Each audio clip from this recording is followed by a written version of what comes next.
આ દેશના વડાપ્રધાન મોરબી નરેન્દ્રભાઈ જ્યારે રાજ્યના મુખ્યમંત્રી હતા ત્યારે ભારત દેશને પ્રેમ મળે એના ભાગે આજે સમગ્ર તિરંગા યાત્રા જે નીકળી, સમગ્ર તાલુકા લેવલે, જિલ્લા લેવલે, ઘરે ઘરે તિરંગો ઝંડો. આ વંદે માતરમ ગીતને 150 વર્ષ થયા અને આ દેશ પ્રેમી દેશને પ્રેમની જાગૃતિ થાય એના માટેનો કાર્યક્રમ આજે સૌએ જોયું કે મોરબીમાં લગભગ આશરે 5,000 માણસોની જે યાત્રા નીકળી. એને બધાને હું અભિનંદન હું. દેશ માટે જીવનમાં એક જ લક્ષ્ય રાખશે, દેશ માટે પ્રેમ હશે તો મને એવું લાગે કે આપણો ભારત દેશ વિશ્વગુરુ બને એમાં કોઈ શંકાની વાત નથી.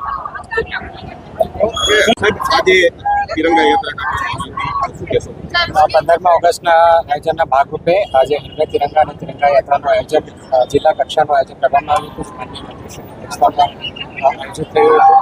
આ સિવાય આપણા જિલ્લામાં 9 તારીખથી લઈને 17 તારીખ સુધી વિવિધ તાલુકાઓ, નગરપાલિકા લેવલે પણ તિરંગા યાત્રાઓ થવાની છે. તો આમાં તમામ ઉદ્યોગવાસીઓને મારી વિનંતી છે કે આપ લોકો મોટી સંખ્યામાં જોડાઓ. આ વર્ષે વિવિધ કોલેજો અને શાળાઓ દ્વારા પણ જે યાત્રા છે એનું આયોજન કરવામાં આવ્યું છે.